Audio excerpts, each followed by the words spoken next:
and gentlemen, here we are. The PoddiMouths are in the house, and we are joined by none other than, wait, that's not Nick.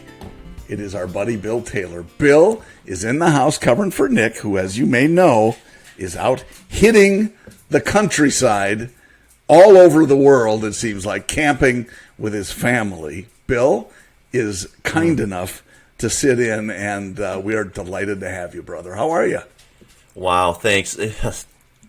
I'm honored. I'm almost speechless, which is not a good way to start a podcast. Not good for a podcast. No, he just sat there and stared into space. This has happened before, probably most very recently.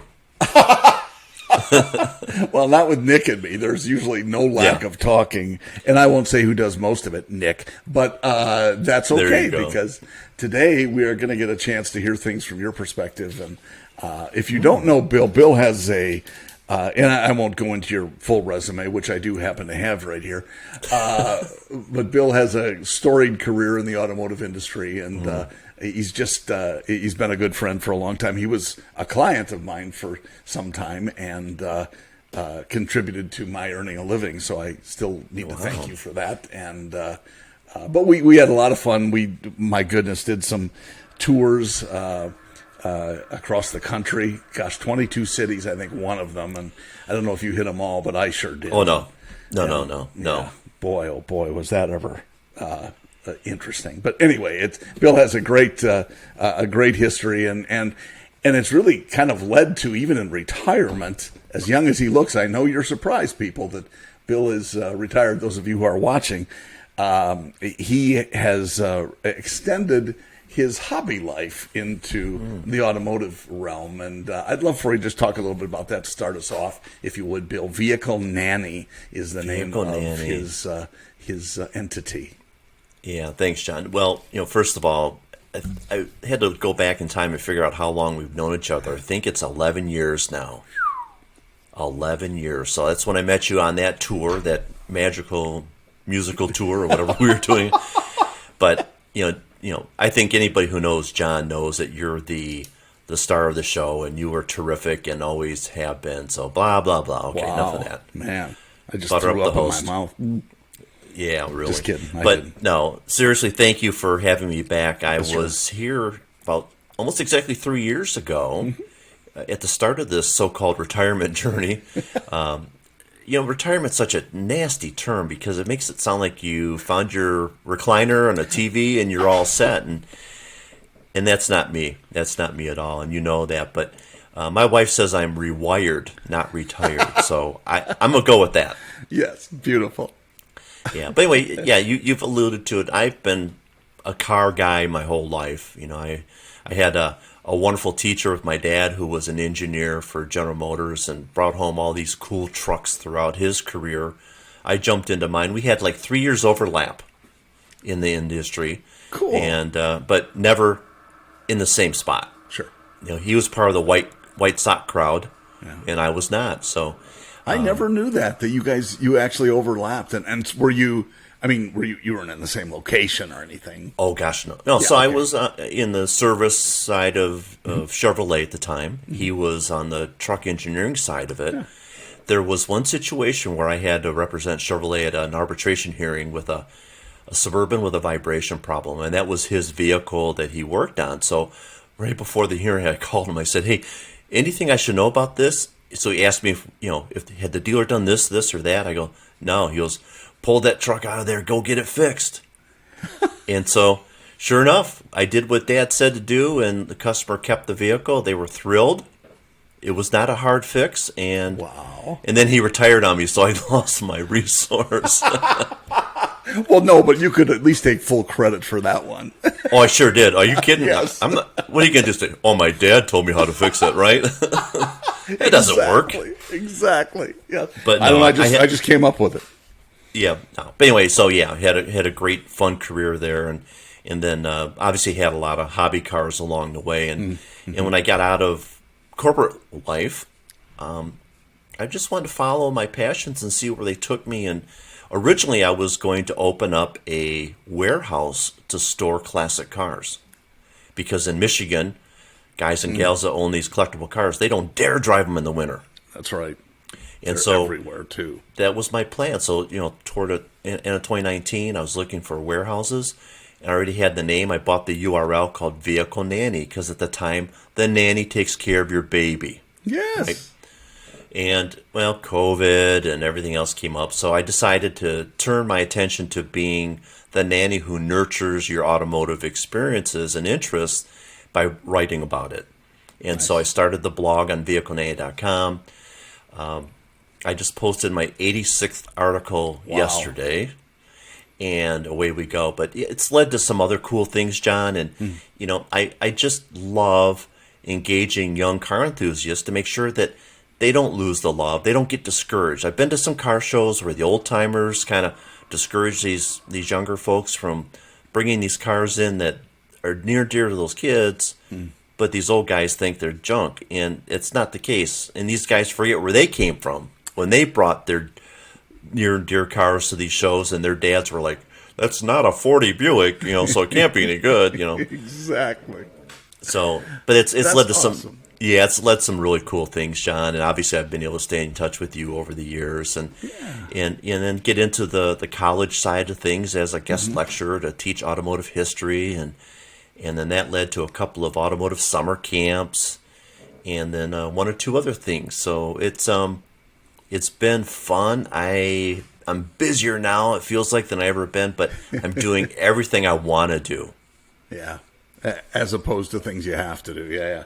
And I think that's certainly a lofty goal, Bill, talking about reaching out to the younger generation, because classic cars, I mean, what's classic today certainly wasn't back then. And you think about the guys with the, you mentioned it when we talked before, the 68 Chevelle, which, I mean, that talk about an iconic muscle car that people collected when I was growing up. And it's a great vehicle, but, there were many others, too. And these kids, they're more, like you said, Mazda Miata, or and some of them will still go back to the old Malibus, like a mid-'70s Malibu or something like that you'll see from time to time. But none of it's junk, or it's all junk. It doesn't really matter. It's just keeping them engaged and getting them started with it, because everybody has to start someplace. You mentioned the Michigan people that have collector vehicles, and the Woodward Dream Cruise you and I have both been to. You've been to many times. I've been there a handful of times. I won't tell the full story. Good. But I could. Oh, it's hilarious. Maybe I will. But it's a great story. But, I mean, it really is an iconic celebration of the automobile, and that's what I always enjoyed about the Dream Cruise. And you're right, I mean, there are just so many people with classic cars, and you hope that they don't become priced out of the reach of some of these younger people, which a lot of them are. I think it is now.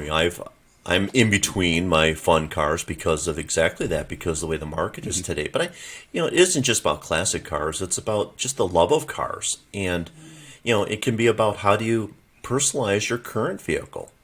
There's a young man that I've helped to, I'll say, mentor a little bit through high school, and now he's pursuing an automotive career. He's going to be starting his second year in college in automotive tech, and he started restoring a Pontiac Fiero a couple years ago, and it didn't go very well, but he learned some valuable lessons. Luckily not at a big expense. But then he bought a relatively new Chevrolet Colorado pickup about 2 months ago, and now he's, I get texts from him. Hey, what do you think if I did this? Does the ZR2 grill fit this one? And, what about running boards? So, I mean, he's doing some of the fun stuff that isn't going to get him into trouble. Although his mom did reach out to me because he started pulling the rear suspension apart because he wanted to level it out. I'm like, don't let him. Unfortunately, this young man doesn't know enough to do that, and I could just see this rear end slipping out on him while he's going down the highway. Yeah, he's going to suddenly be cutting the springs or something. Yes. No. But it's stuff like that too, John. It's just there is so much passion around it, especially in Metro Detroit where I'm at. This is the Motor City, and it's almost a prerequisite to have some kind of a fun vehicle. Yeah.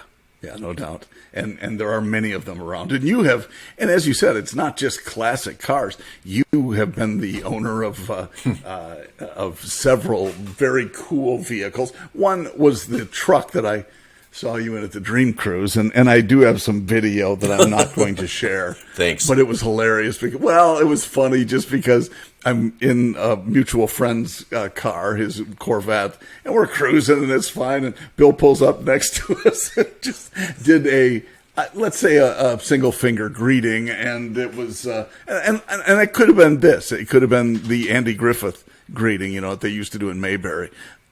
It wasn't, but it could have been. Could have been. Anyway, it was hilarious. I got it on video, and Bill was horrified to learn that I had it on video.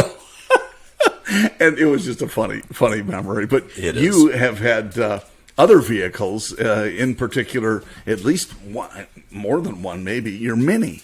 Oh yeah, vehicles. Yeah. I had several of those, and my wife still has one. So yeah, it's it's been fun. I find something unique about every vehicle I own, and they're not always the most interesting to other people. But this is the thing that I like to write about and talk about, and that's if it means something to you, hooray! If you get enjoyment, it does something that no other vehicle does for you. Terrific, and it's just you can always do something to a car. For sure. I had a friend who bought a BMW, I want to say it was a 328i, and he got it on eBay. And at the time, that was, wow, man, you really were trusting to do that. And he flew out and picked it up, drove it back. And it's a convertible, nice car, but convertibles have the tendency to flex a little more than vehicles with a full top and so on. Well, he didn't care. He took me for a ride in this thing, and we're going down the straightaway, and I know his turn for his house is coming up, and we're probably 45 miles an hour, and the turn is a 90-degree turn. He didn't even touch the brakes. 45 miles an hour. We took this 90-degree turn.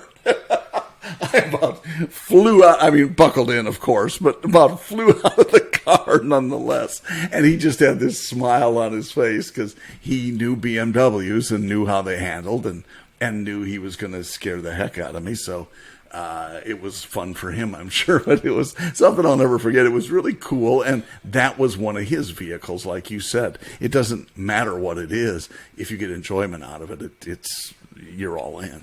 And I was afraid that story was going to go off in a different direction, like the car, right? Me too, but he turned right, though, yeah. Yeah, you set it up with the convertible flexing too much, and, I'm like, where's this going? Yeah. Yeah. Yes. I'm sure people were just sitting on the edge of their seats. But I want to get to something that you took. First of all, I guess we can spoil the surprise just a little bit, because I did see your post on VehicleNanny.com, your most recent one. You actually got your first electric vehicle. I did.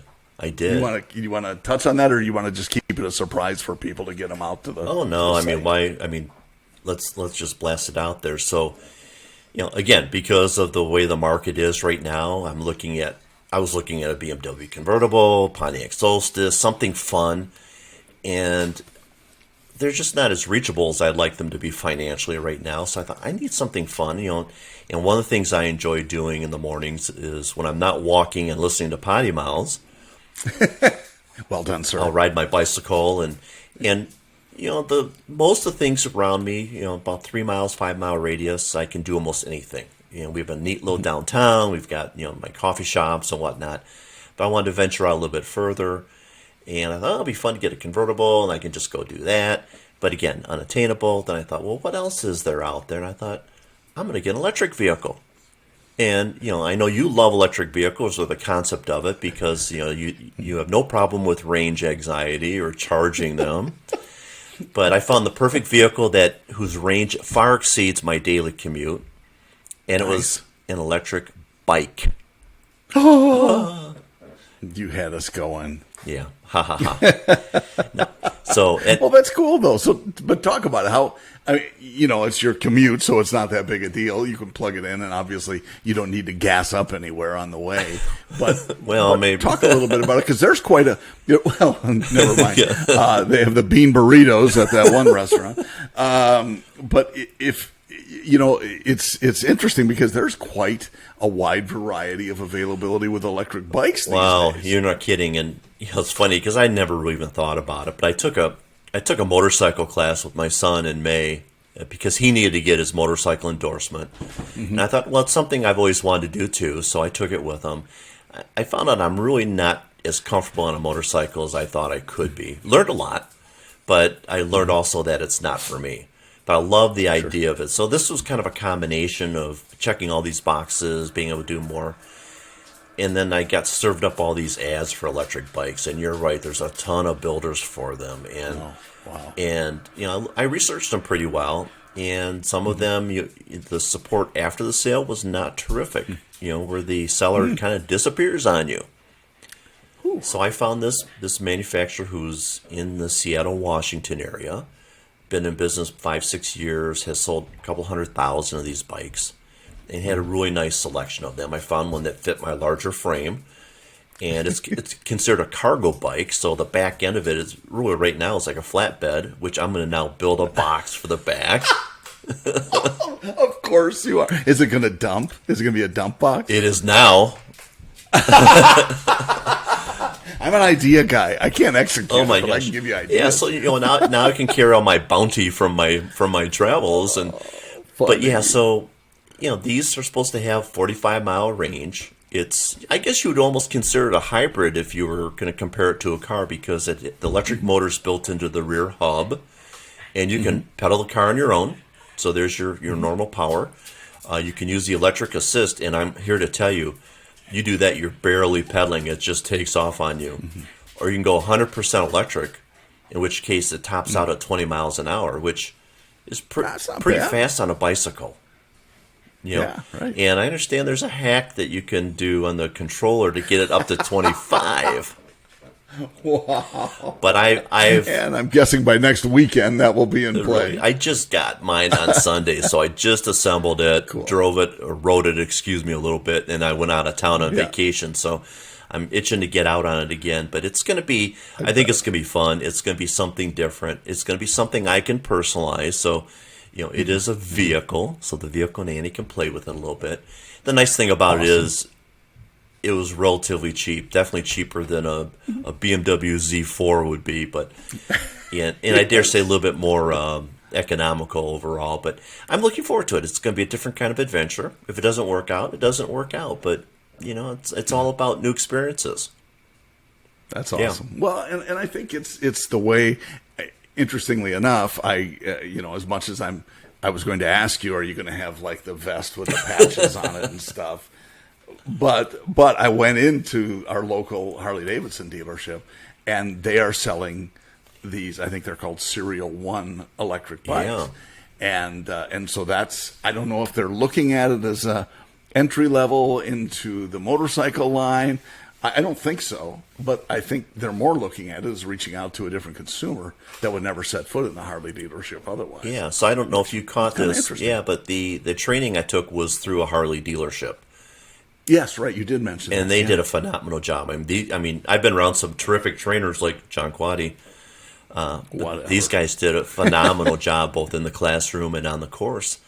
And, they were showing us that electric bike, and the instructor said, do not get on, because to call an electric bike would be a little unfair to this thing, because it's really almost an electric motorcycle.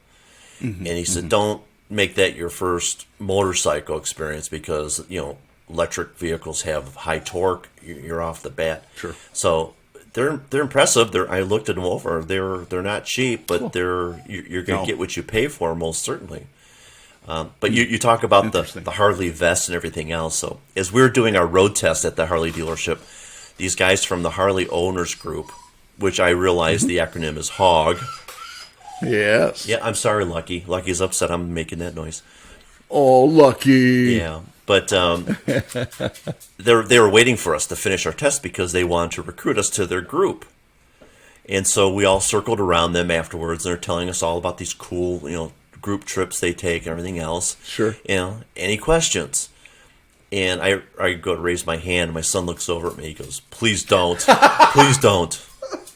Because he knows. So I had to ask anyway. Like, that gentleman goes, "Oh, yeah, what's your question?" I said, "I have to know." I said, "Isn't riding a motorcycle all about being an individual?"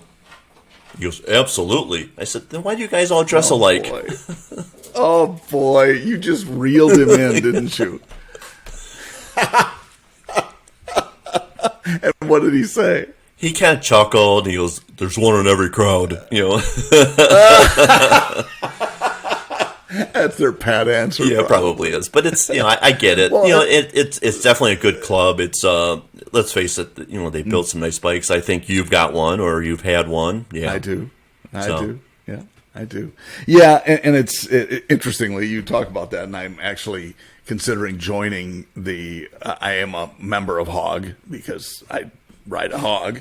And I have not joined the local chapter, which we were actually talking about doing, really just for the trips. And in Florida, and I've complained about this before to Nick, that the drivers down here, I've always thought the drivers in Phoenix were the worst in the world.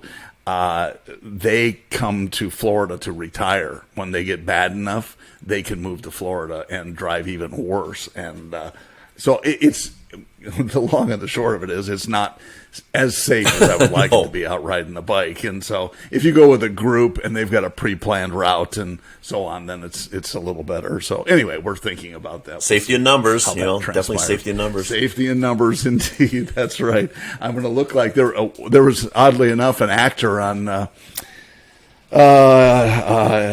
what was the name of the Clint Eastwood Every Which Way But Loose? Yes. Remember those movies? Any Which Way You Can.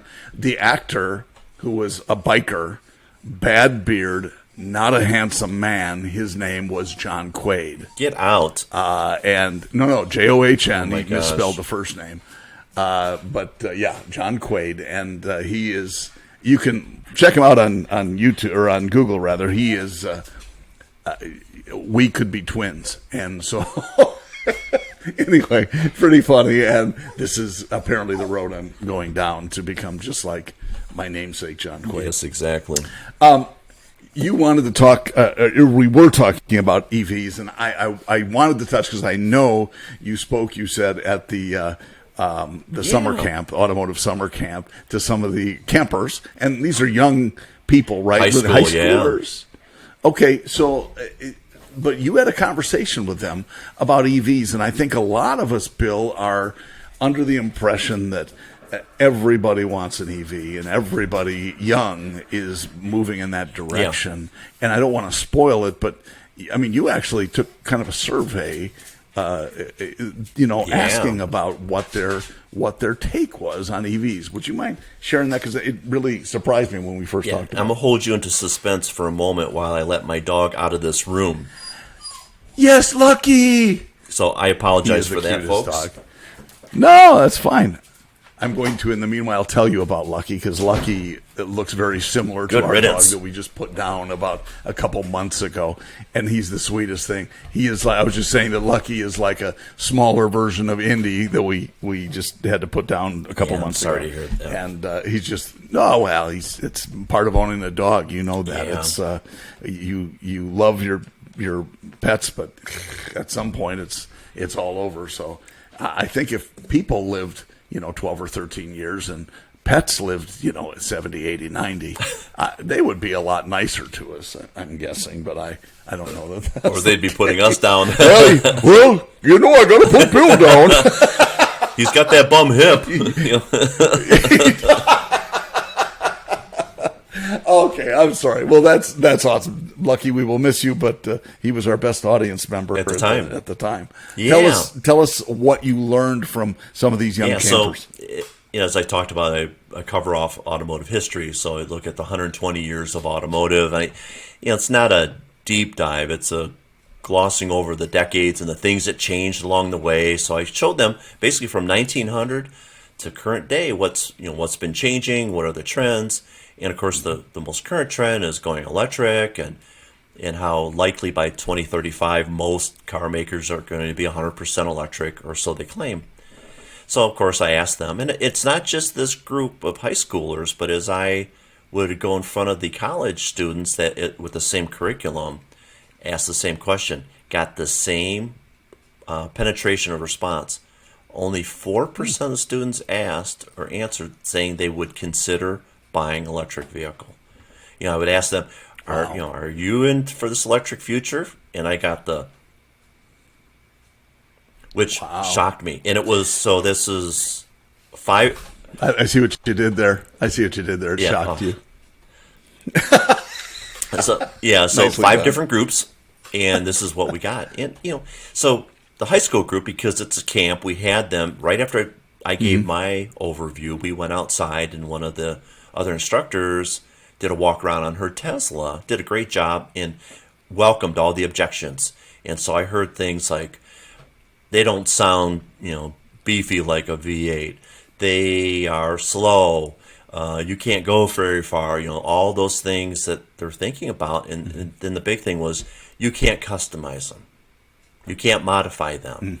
And really, that's not true. I mean, there's a lot of things you can do. I mean, granted, I don't know how many people are going to be pulling the energy pack out or whatever, but I recently saw a video with a Tesla that has a soundtrack now to make it sound like a Hellcat.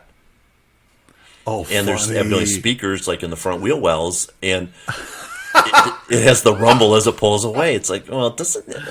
That's awesome. I guess that's how you deal with it. But yeah, they weren't embracing it, and I really think that the automakers, I really hope that they are looking at that group and not just assuming that they'll embrace it like they would a smartphone.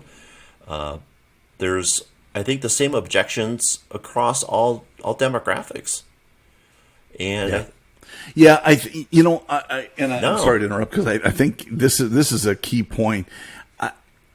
There's a little bit of the government with a thumb on the scale, and that comes from tax credits. And they've just voted to reinstate them for the foreseeable future, $7,500. And even for used ones, which I didn't know about, my own fault, $4,000 for used electric vehicles. Yeah, those are the tax credits. And so it's sort of like it needs to be a pull, not a push. I guess that's really the thinking behind that a lot of the experts have. But yet it goes back to the same thing that has driven me crazy for years, and you and I probably talked about it over time, and that is hand raiser surveys. And hand raiser surveys are nothing more than hypotheticals. If this were the case, would you probably do X, And you get people say, oh, yeah, heck yeah, I would. In fact, there was a Capgemini study that I've quoted many times, so I remember it. Fully a third of the people they surveyed, and this is a good sampling, like 5,000 or 6,000 people, a third of them said they would consider buying a vehicle from a dealership sight unseen. A third of them. And again, it's a hand raiser survey, so it's all hypothetical. In reality, fewer than 3%, at the last stat I saw, actually buy vehicles sight unseen.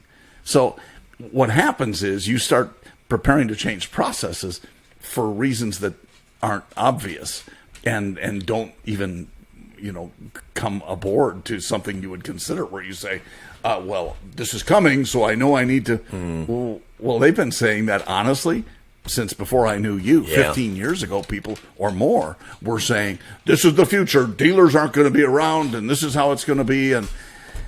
And so I think these hand raiser surveys are misleading at best, but they kind of support an agenda, not unlike the thumb on the scale of saying we need to push this because we know better than you do what is good for you and what's good for the environment and all of that. And I mean, I can appreciate the capacity of what's trying to be done, but you know what? Make them stand on their own.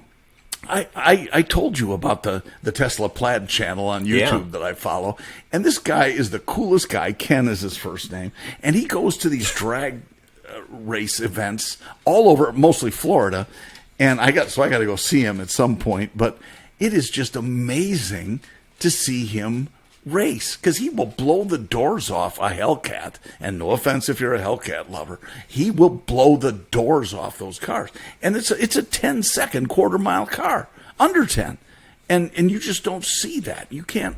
It's almost impossible to doctor a vehicle that's not a slicks and drag strip car to do something like that. So I admire this guy because he's into the numbers, and he's not, the first places he would go to, the drag strips, the announcers would say, okay, and it looks like we've got the Hellcat up against the golf cart, making fun of the Tesla. Yeah. And then he'd blow the doors off the Hellcat, and that golf cart apparently has, something in it. And so pretty funny, but it's amazing how, if they can get traction, how quick they are off the line. With it's 100% torque right off the line. That's that's the beauty of an electric motor. And I'm with you on that, on the tax credits. 10 years ago when they were put into place, or maybe even longer, the idea was to try to get the automakers to consider different propulsion systems, and that's how I like to present it. Is electric the only way to go? No, there's other options too. It's a good option. Matter of fact, there's some really cool aftermarket companies that are converting classic vehicles to electric. I think I've mentioned that to you in the past, and it's pretty cool because they're able to put some pretty fast motors in these cars, like a VW Beetle with a Tesla motor. That's a quick car. And I saw a Ford, one of the box F-150s. It's just a box on wheels, and they had a retro package for that retrofit that was, and you knew more about it than I do, I'm sure, because it was similar to the T5 Blazer that you saw with the same type of setup. And it's got the motors at the wheels, and but just amazing stuff they can do with that. And you see this vehicle and you go, well, that's a sleeper. There's a young man in the UK who's doing that with old Land Rover Defenders. And he's taking an engine out that is pretty big and putting it in something that's about 12 inches in diameter by 2 feet long in the same place a big engine was. And he's just starting out, and he's showing what he's doing, and he's showing the challenges he has. But it's interesting, and I think what we're getting at is let the market pull on this and see if there's demand. The tax credits ran out for General Motors because they sold the 200,000 vehicles that are electric, that the tax credits were put into place to help get them over the hump. So what did they do? Right. They didn't have them anymore. The Chevy Bolt, they just reduced the price by $6,500. So they see that there's a market need to do that. So guess what? That's on them, and that's great. I respect them for doing that. And if there's a real pull for this, I'm behind it. I'm not against electric. I would love to see something other than just pure electric. Whether it's let's explore hybrids a little bit further. Exactly. And it doesn't have to be a myopic view in any direction. It doesn't have to be all hybrids or all electric or all internal combustion, but a mix of several of them. I think that's what consumers are looking for, and I think as a business, you would be silly to say no to any piece of that business. Seriously. And so to say we're all in and we're only in this one direction, I will see how it all plays out. But it reminds me of when gas prices before this time were in the mid $4 range, and suddenly leasing was off the table. And a lot of the OEMs said, no more leasing. We're done with leasing. Not going to happen. Well, and I wrote an article a blog post back then, and it was kind of geared around, okay, well, let me ask you a question. You're trying to sell a $75,000 pickup, and you're going to do a, 120-month loan? Is that, let's see, honey, should we go with the mortgage, or should we go with the new truck? Yeah. And I knew it was just a temporary thing because they thought, well, we're getting beaten up on residual values because we estimated them too high because now the residual's down because gas is so high, blah, blah, blah. It's sometimes they make decisions without thinking through the long-term application and the difference it's going to make. So anyway, and no offense to them, they're just trying to do the best they can, but they should ask people like us. All this gets back to, John, is this passion for vehicles, and what people are willing to do to get something that speaks to their heart or speaks to what they are.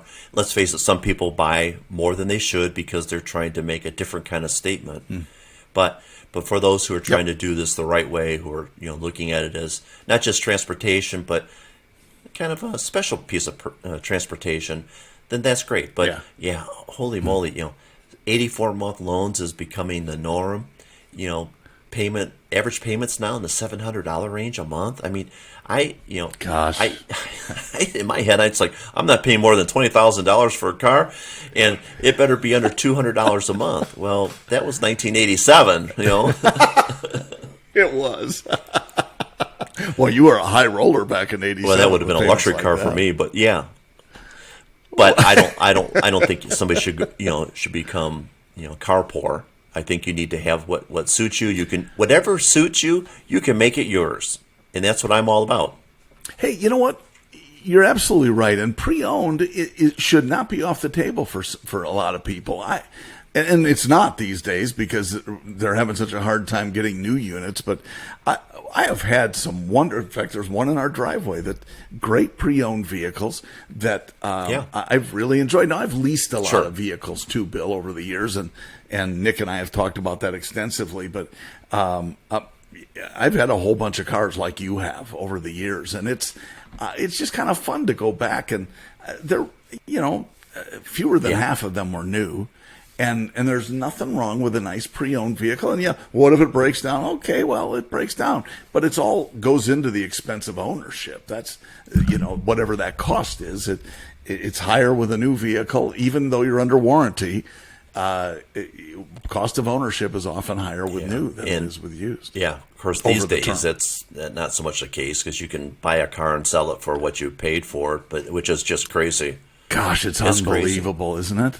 It's unbelievable. But that's the thing too. A lot of dealers will tell me when I got this truck that we have currently, and we went from 2 vehicles to 1 when we moved to Florida, not counting the Harley. So we have a truck and a Harley. But the guy said, "Look, these things are hard to come by. Thank goodness you have trade-ins." I said, "Well, yeah, I know, absolutely. Because they're pretty valuable, and it really offset the price of the." So anyway, I don't want to bore your listeners with strictly automotive talk. Look, they've been bored for months and years now, and Nick and I have been doing this for so long. They're used to being speaking bored. of Nick, where is he in the world? I know he was heading toward Colorado. I don't know. Is he done with his business there? Has the family met up with him yet? They didn't want to make that long trek in his Jeep. They didn't want. I don't think his, which I find hard to believe. Jeeps are very comfortable for long. I'm just kidding. I will give them credit because I've rented Jeeps since the old days, the bouncy days. And they are, even despite the short wheelbase, they really ride and handle much better than I ever remembered them. And Nick is a huge, as you know, Jeep aficionado. So he has this, the 4E, I think it's called. It's the hybrid Jeep, and he's just loving it. So yes, he was going on a camping trip and camping all the way as he was driving to Breckenridge, Colorado. He arrived safely. I can't wait to hear some of the stories because I think there are some between here and Nashville and Breckenridge. And then he's at his conference now, and I'm not sure. It probably is over tomorrow, and then he'll be meeting up with the family to camp, and then driving with them on the way back. So it should all be. It should make for a couple of fun. Are they camping on the way back, or is this now time for the hotel stops? As I understand, they are, but I'm not sure. And that, who knows, that could change because I think Jen is more of a Marriott camper like Lisa is than he is. So that's we talked about. Hey, I know Nick. We'll camp together, and the ladies can go to the Marriott, and you and I'll get in the nah. No, that's not good. So anyway, we'll see how it all goes. I think they like camping, so it'll be Well, I think back, it was about, I think that time I was on with, about 3 years ago, we were talking about Potty Pods, converting an old camper into something, either a recording studio for your guys or something more modern. And I just got back from a vacation in northern Michigan, and on the side of the road, you get to some very rural areas. There was this very old camper on the side of the road for sale, and I pulled over, and my wife goes, "What are you doing?" I go, "This would make a great potty pod." And of course, I had to explain what that was, because unfortunately, she's not a regular listener. And oh my gosh! And the only thing that saved me from buying it was the fact I did not have a trailer hitch on my vehicle. But I think it was something from the 1970s, a Scamp or something. I can't remember what it was. But I thought, wouldn't that be cool? I'd probably open the door. It's going to be green shag carpet, dark wood, whatever, and a little stinky. A little stinky. That's the one thing you never know on any of these TV shows where they redo homes and so on. If it were smell-o-vision, it would be a whole different ballgame. Speaking of homes, you're building one and not taking one and converting it, but and I've heard some of the stories on the podcast. Has the pool been dug yet? I mean, because I know they couldn't do it unless the roof was done, and yeah, gosh, you know all of it. Yes, and it sounds like you've been talking to my builder. The roof is on. We're waiting on shingles, but they have it. If there's like a sealant that they like a stick and peel sealant, so they count that as dried in when the roof is on. And I say dried in because we're waiting on doors. Windows are already in. Yeah, so not really dried in. But it's not supposed to snow anytime soon in Florida, so we should be safe. But yes, the pool is dug, and they're supposed to have rebar in this week, and so I'm hoping it'll be concrete when we go by tomorrow. We're trying to keep it to like once a week that we go by. And last week we had a list, as long as my arm, of stuff that they needed to revisit, and just a couple of updates that they need to do. So it's going fine. We're just going to have to keep an eye on it as they get closer and start doing interior stuff. But hoping for late September. We'll see how that goes. That's we will be open to whatever. So is it roughed in enough that you get a sense for the flow and the room sizes and everything else? Really good question. Yes, and we actually bought the same floor plan of the model we saw, except reversed. So everything is. I had the pictures of the model, so I did mirror images of all of them because you get it in your head exactly how it's going to be when you walk in. So it's kind of nice to have that, so we know which side the kitchen's on and so on. And it's a wide open space too. So yeah, we're looking forward to seeing how it all works out. But yeah, you walk through it and you go, okay, well, this is kind of cool. I like how this is, but it's just studs and wiring. Well, but if you have a good imagination, I'm sure you can kind of finish the job in your head. So that's cool. It would be nice if I could do that. We've talked about taking the mouse and clicking and dragging to get plantings the way you want them. Nice. Where are you going to put the furniture? And do you ever watch any of those home shows on HGTV? Anyway. Dude, we watch them all the time. I swear. We had YouTube TV in Wisconsin when we were there. And you know what? It started out at $50 a month, and I'm saying, this is awesome. And then, like many things, it kind of creeps up. And so I want to say it was 75 or something when we said, you know what? When we moved, we're fine. We've got HGTV, we have Discovery Plus, which has all of the TV or all the home shows and food shows, and we watched. I mean, that was 90% of what we watched anyway. That's $7.40 a month or something. Boom, right in my price range. So that's been great. But Lisa looks at me. Would you like to watch some golf? I know, me too. So when we get into the house, we'll probably go back to that. But yeah, we watch way too many. There's one I love. It takes place in Mississippi. Yeah. You probably know it, Hometown. Yeah, it's got to be my favorite, and I just absolutely love what they do with those homes, and I've told my wife every time we watch it, and that's one thing we like watching together. And I said, I would love to do that. And she goes, no, we're not moving to Mississippi. But they are, to your point, they're true to the origins of the house. You know, a lot of these places, they'll just kick out walls and, you know, it's a wide open space. And they don't do that. They tend to try and keep it, stay true to what the house was originally designed to be. And so, yeah, I agree with you. I think they're very cool like that and focused on budgets and they're just fun. Oh, people. I love, you can imagine. Hilarious. I love his humor. I mean, this guy is a pun master. Yeah. Yes. He is that. And oh my gosh. Yeah, he is a hoot. I would definitely like to hang with him and you and I get on and have a beer with him or something. I'm sure he is. Ben, I'm sure you're listening. He knows about the PoddiMouths. Come on. Yeah, but as you watch all those, John, and maybe your house is like this, but I'm wondering when it comes full circle in these open floor plans with kitchens that have huge islands in them, when does that fall out of favor and people go back to, you know, a collection of boxes and a small table in the corner, you know? And you wonder that, and at some point, thankfully, I've reached that point. Yeah. I don't care.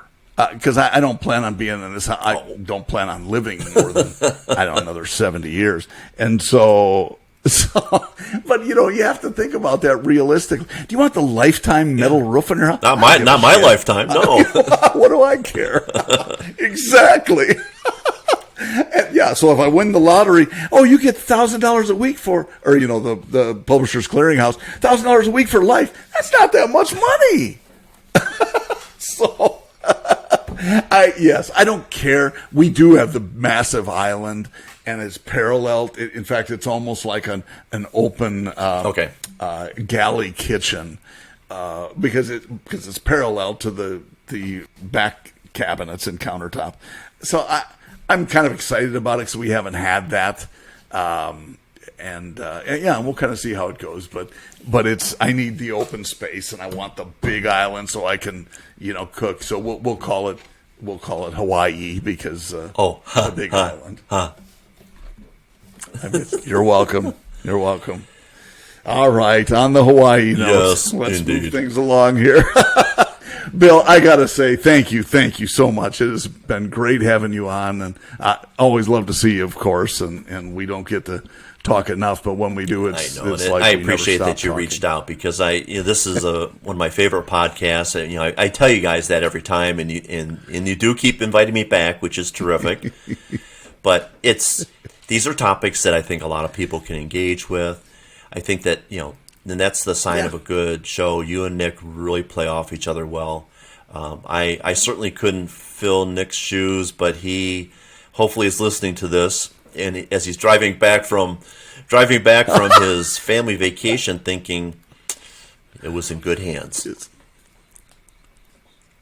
I'm sure that's exactly what he's thinking. I'm sure he's blushing with all the compliments you're giving him too, and so that's good. But so for our listeners, viewers, thank you very much. We love having you here. Hey, who knows? You could be just like Bill and join us. So let us know. Drop us an email. Drop us a text. You can go to PoddiMouths.com, PODDI. Of course, you know that since you're here.